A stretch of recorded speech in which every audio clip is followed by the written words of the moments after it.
হানজালার গোসল হয়েছিল তৃতীয় আসমানে জমজমের পানিতে। হযরত হানজালা রাদিয়াল্লাহু তাআলা আনহু তিনি সদ্য বিবাহ করেছেন। ওই সময় আমাদের প্রিয় নবী সাল্লাল্লাহু আলাইহি ওয়াসাল্লাম সাহাবীদেরকে বললেন, আমার সাহাবায়ে কেরাম, তোমরা উহুদের যুদ্ধের জন্য প্রস্তুতি গ্রহণ করো। রাসূলুল্লাহ সাল্লাল্লাহু আলাইহি ওয়াসাল্লাম হযরত হানজালা রাদিয়াল্লাহু তাআলা আনহুকে বললেন, হানজালা, তোমাকে যুদ্ধে যেতে হবে না। তখন হানজালা রাদিয়াল্লাহু তাআলা আনহু বললেন, ইয়া রাসূলুল্লাহ, আপনি যুদ্ধে যাবেন, কাফেরদের সঙ্গে যুদ্ধ করবেন, আর আমি সেখানে না গিয়ে স্ত্রীর সঙ্গে আমোদ প্রমোদ করব? এটা আমি সহ্য করতে পারবো না, আমাকেও যুদ্ধে নিয়ে চলুন।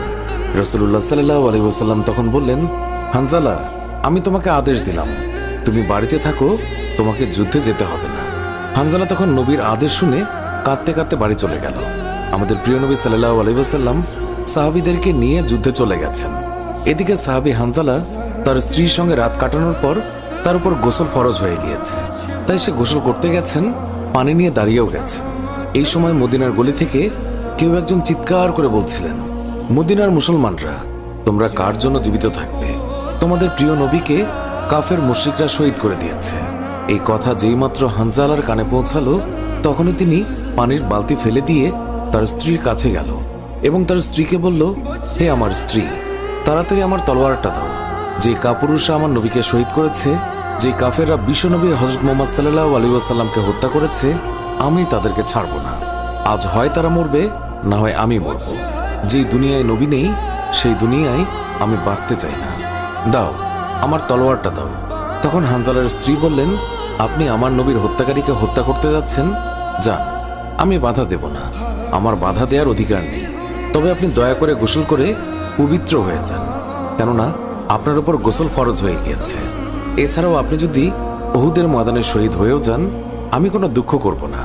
উত্তরে হানজালা বললেন, না, যদি আমি গোসল করতে চাই, তবে আমার নবীর হত্যাকারীরা কিছু সময়ের জন্য হলেও বেঁচে থাকবে, এটা আমি হতে দিতে পারি না। আমার যেই দুনিয়ায় আমার নবী বেঁচে নেই, ওই দুনিয়ার পানি দিয়ে আমি গোসল করতে পারি না। এই বলে তিনি তলোয়ার নিয়ে চলে গেলেন। উহুদের ময়দানে তিনি অনেক কাফেরকে হত্যা করলেন।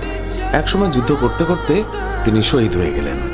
যুদ্ধ শেষ হয়ে গেলে আল্লাহর রাসূল সাহাবীদেরকে বললেন, হে আমার সাহাবীরা, তোমরা যাও, গিয়ে দেখো আমার যে সকল সাহাবায়ে কেরাম শহীদ হয়েছে তাদের লাশ সংগ্রহ করো এবং তাদেরকে গোসলবিহীন দাফনের ব্যবস্থা করো।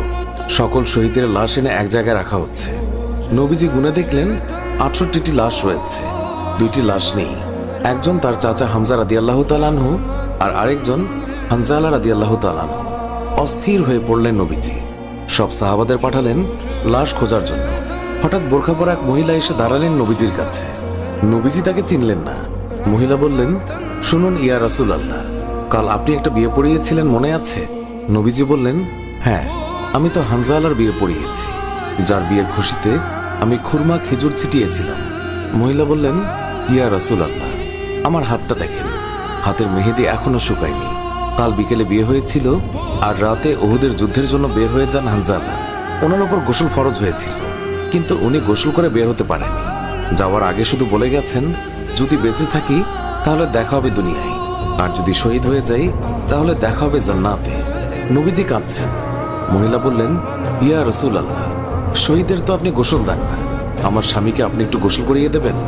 নবীজি সম্মতি প্রকাশ করার পর একজন সাহাবী দৌড়ে এসে বলল, ইয়া রাসূলুল্লাহ, হানজালাকে পাওয়া গেছে।